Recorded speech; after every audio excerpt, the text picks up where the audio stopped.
Oscar BEVIS for IFL TV in association with MTK Global here today in Essex, East Tilbury, to be more precise, at PWR Performance Gym, joined by Mickey Burke, 3-0 welterweight. How are you, Mickey? I'm right, mate. What about yourself? Not bad, not bad. Decent little gaff this, isn't it? How important is it for boxers in general to just have somewhere that you've got all the equipment? You ain't just got bags, you ain't just got this, you've got all the weight training stuff and all that sort of gear. Well, like Rick was saying, like when you do your strength, that like he does your conditioning here, he does everything in here, so you ain't really got to worry about anything. So when you come here, you do your runs, you do your strength. Obviously, he's got the plunge pool, he's got saunas, like infrared saunas, got everything in it. It's like probably one of the best strength gyms in the country, probably. We've been training with these strength and conditioning guys previous to the gym opening. I was training with Rick for about a year now, when he was at Edge, and then he's come here, and then training with him again here. So I think he's probably one of the best strength coaches probably out there. And it'll be nice to get to put it into practice and see if it actually helps your performance. Obviously, you were meant to be on the Joyce Dubois card. I spoke to you at the press conference then.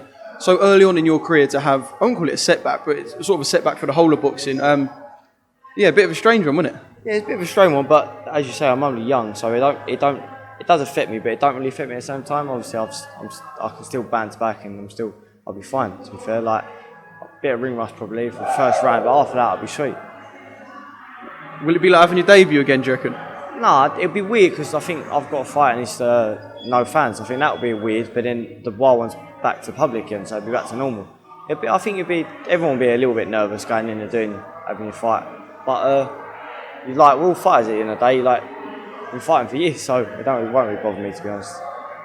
Does it give you time to sort of sit back and think about the start of your professional career? And if it has, have you realised that professional boxing is what you expected it to be, or what you didn't expect it to be? To be honest, I've been pulled out a couple of fights, and you think like the pro game ain't what everyone thinks it is. Everyone's like, oh, just top Floyd Mayweather, Canelo. It's not like that. You've got to go up the ranks. So I think now, I can do work on things and improve things while I'm doing it.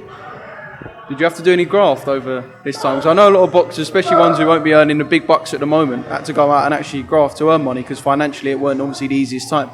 No, to be fair, I've been working. I was working the whole of COVID. Even when it started, I was still working. I've been working ever since I was 15. I've been working, but I've been still working 100% up to this through COVID. COVID didn't really bother me, to be honest, except for training really. But work-wise, fine. And let's talk about when you're back. So, BT obviously putting shows on, etc. Are you penciled in for one yet?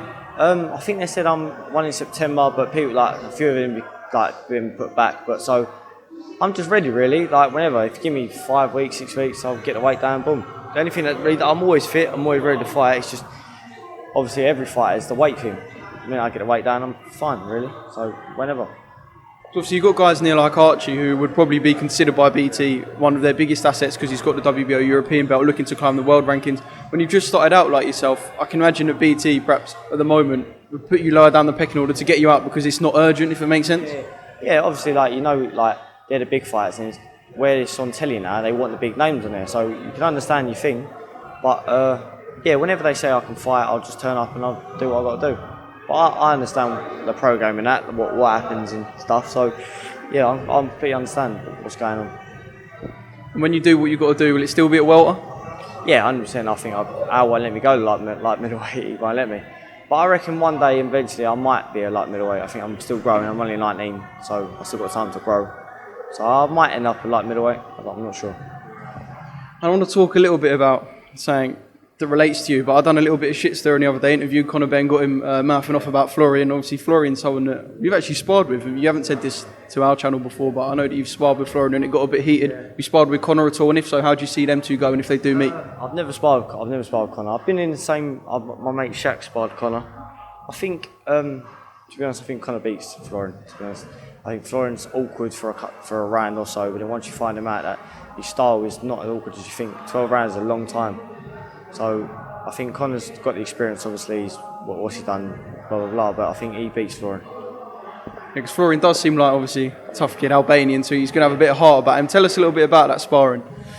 Well, it's probably all over YouTube now, but we sparred.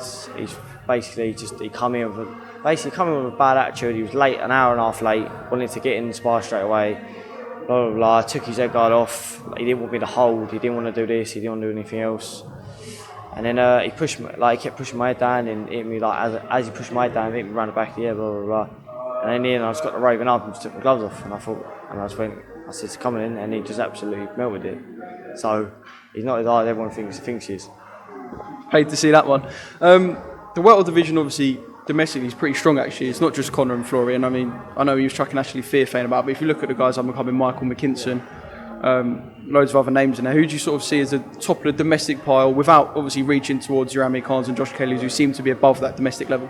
Well, you'd have to just go with whoever the British champion is, really. You have to say that's the top dog. But like, it's a good where like the prospects, all prospects are coming up now. So you've got Conor Ben, you've got obviously Chris Jenkins as the title winner, which I don't think he's going to hold for very much longer. He's old now, he wants a big fight, so he's probably going to want to move on.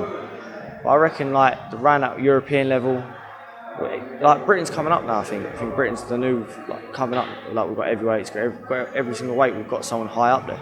So I think Britain's the way to go now. And you soon? Hopefully soon.